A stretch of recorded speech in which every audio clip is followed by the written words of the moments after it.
হাই everyone মই শিৱানী মোৰ নিচিনাকৈ আপোনালোকৰ এনেকৈ চুলি গৈছে নেকি চাওক এই দেখিছেনে এই বস্তুটো মোৰ আকৌ এই চুলিটো মানে কি হৈছে সেউতাটো একে সাইডে কৰি থাকোঁ মই একে সাইডে কৰি থকাৰ কাৰণে গুচি যায় সেইকাৰণে আপোনালোকে পাৰিলে সেউতাবোৰ অকমান অদল বদল কৰি থাকিব মানে ৰাতিপুৱা সময়টো মোৰ এইটো নিজৰ ভুলৰ কাৰণে গৈছে বাৰু এনেকৈ যদি গৈছে তেতিয়াহ'লে এতিয়া মই এটা পেক লগাই পেলাই ধুই আহিছোঁ ৰাতি ৰাতি ইউজ কৰিব লাগিব এটা পেক যাৰ ফলত মোৰ এইখিনি চুলি গজি গৈছে দেখিছেনে ইমানলৈকে গৈছিলে মোৰ এইখিনি চুলি দেখিছেনে এনেকৈ এইখিনি চুলি এনেকৈ গজি গৈছে আপোনালোকে এটা পেক ইউজ কৰিব পাৰে পেকটোনো কি মই আপোনালোকক দেখুৱাই আছোঁ ৰ'ব আচলতে মই নিজে ব্যৱহাৰ কৰি চোৱাৰ পিছতহে আপোনালোকক কওঁ যিটো মানে হয় আৰু মোৰ ভিডিঅ'বোৰত আপোনালোকে ফেশ্বনৰ লগত জড়িত আৰু বিউটিৰ লগত জড়িত কিছুমান বস্তু মই আপোনালোকক দিবলৈ চেষ্টা কৰোঁ যিখিনিৰ পৰা মই উপকৃত হওঁ সেইখিনিৰ পৰা ভাবোঁ আপোনালোকে যাতে উপকৃত হয় মইনো কি পেকটো লগাই পেলাই এই চুলিখিনি গজিছে মই তাকে আপোনালোকক দেখুৱাওঁ ৰ'ব প্ৰথমতে ধুনীয়াকৈ কেইটামান দুটা মই তিনিটামান পিঁয়াজ পিচিছোঁ আৰু ইয়াৰ লগত মিঠি দিছোঁ মিঠি আগদিনাখন তিয়াই থৈছিলোঁ আৰু পিঁয়াজৰ লগত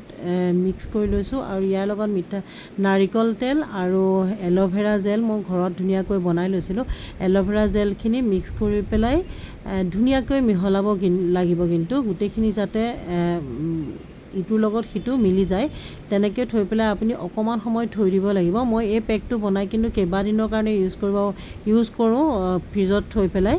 আৰু এই দেখিছেনে এইটো হৈ গ'ল এতিয়া ৰাতি ৰাতি ধুনীয়াকৈ আপোনাৰ মূৰত ধুনীয়াকৈ স্কাল্পত মানে ধুনীয়াকৈ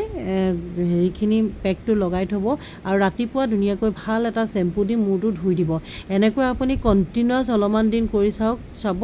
আপোনালোকৰ চুলি গজিবলৈ আৰম্ভ কৰিছে তেনেকৈ একেবাৰে সাধাৰণ বস্তু কেইটামান ইউজ কৰি পেলাই আপোনালোকে ব্যৱহাৰ কৰে আপোনালোকৰ ঘৰত যদি এল'ভেৰা গছ নাইও তেতিয়াহ'লে আপোনালোকৰ ভাল ব্ৰেণ্ডৰ এটা এল'ভেৰা কিনি লৈ পেলাইও আপোনালোকে